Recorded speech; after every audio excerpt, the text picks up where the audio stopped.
Βαρσοβία. Τι να σας κάνω, μου θέλατε κι άλλο ταξίδι, το ζητάγατε, το κάναμε κι αυτό. Στην πόλη της Βαρσοβίας αυτή τη στιγμή, στην πρωτεύουσα της Πολωνίας. Και τι θα σου πω, πώς θα προσέγγιζα διαφημιστικά, μιλώντας πάντα, αυτό εδώ το μέρο.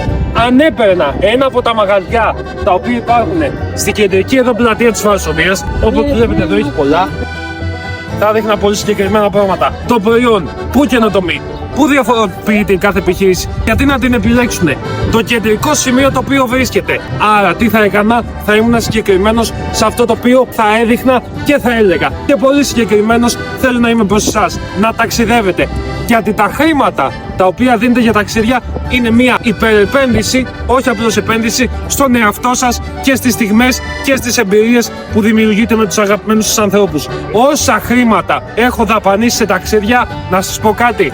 Όχι μόνο δεν τα μετάνιωσα, άξιζαν τα πενταπλά. Σας έδωσα μία διαφημιστική και μία συμβουλή ζωής από την πανέμορφη Βαρσοβία. Πάμε για ένα καφέ, μείνετε συντονισμένοι. Τα κορυφαία, το ξέρετε ότι έρχονται.